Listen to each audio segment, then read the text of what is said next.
ఇవాళ ప్రతి బలహీన వర్గాలకు, దళితులకు, గిరిజనులకు, మైనారిటీలకు షబ్బీర్ అలీ గారు ఓడిపోతే ప్రభుత్వ ప్రత్యేక సలహాదారు కింద ఓ మైనారిటీకి అవకాశం ఇచ్చినాం.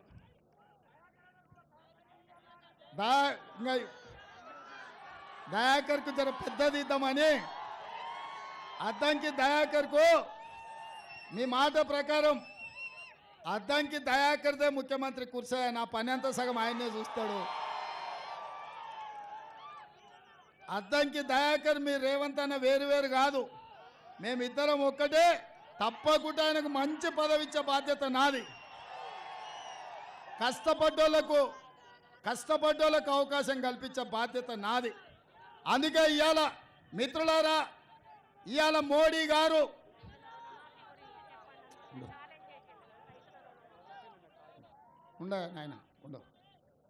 ఇవాళ మీ ద్వారా ఇప్పుడే మరి మా వాళ్ళు చెప్తారు ఏమని, క్యాంప్ ఆఫీస్లో హరీష్ రావు ఉన్నాడని.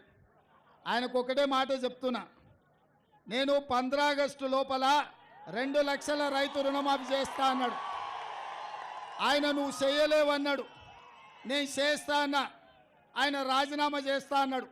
ఇప్పుడు నేను చెప్తున్నా, హరీష్ రావు గారు రాసి పెట్టుకో, కొమరవెల్లి మల్లన్న సాక్షిగా 15 ఆగస్టు లోపల ఈ రాష్ట్రంలో ఉన్న రైతులకందరికీ 2 లక్షల రూపాయల రుణమాఫీ చేసి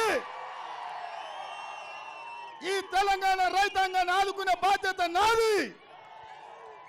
ఈ సిద్దిపేటకు పట్టిన శని, ఈ శనీశ్వరరావును పాతాళానికి తొక్కే బాధ్యత నాది. 15 ఆగస్టు నాడు ఈ దేశానికి స్వాతంత్రం వచ్చింది. 15 ఆగస్టు నాడు ఈ శనీశ్వరరావు నుంచి ఈ సిద్దిపేటకు కూడా స్వతంత్రం రాబోతుంది. 15 ఆగస్టు నాడు తెలంగాణ రైతాంగానికి రుణాల నుంచి విముక్తి కలిగి బ్యాంకుల నుంచి స్వతంత్రం రాబోతుంది. అవునా? కాస్కో Harish Rao. For more videos like this, subscribe Big TV channel.